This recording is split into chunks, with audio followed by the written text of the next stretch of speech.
நம்முடைய உடலில் உருவாகும் ஒருங்கிணைந்த உயிராற்றலை நாம் ஏன் பஞ்சபூத சக்திகளின் கூட்டுச் சேர்க்கை என்று அழைக்கின்றோம் என்பதையும், நம்முடைய உடலில் உருவாகும் அந்த ஒருங்கிணைந்த உயிராற்றல் நம்முடைய உடலில் உள்ள ராஜ உறுப்புகள் என்று அழைக்கப்படும் இதயம், மண்ணீரல், நுரையீரல், சிறுநீரகம் மற்றும் கல்லீரல் ஆகிய தலைமை உறுப்புகளுக்கும், இன்னும் துணை உறுப்புகள், உறுதுணை உறுப்புகள், உப உறுப்புகள் என அனைத்துக்கும் எவ்விதம் சென்று சேருகிறது என்பதை பற்றி தான் இந்த அக்குபங்சர் வாழ்க்கை அறிவியல் 5வது பாடத்தில் நாம் அறிந்து கொள்வோம்.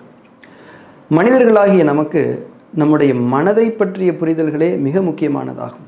ஆனால் உடலை பற்றிய புரிதல்கள் நமக்கு கிடைக்கும்போது மனதை பற்றிய ஞானம் இன்னுமே எளிமையாகி போகும். அதாவது நம்முடைய உறுப்புகளை பற்றியும் அதன் இயக்கங்களுக்கான சக்தி வரத்தை பற்றியும் நாம் கொள்ளக்கூடிய இந்த புரிதல்கள் நம்முடைய ஆரோக்கியத்திற்கான கோட்பாடுகளை வகுத்து கொள்வதற்கு மட்டுமல்லாமல் தன்னை அறிதல் என்ற ஆன்மீக நிலைப்பாட்டிற்கும் வலு சேர்க்கக்கூடிய ஒரு முக்கிய அம்சமாக அமைந்துவிடும்.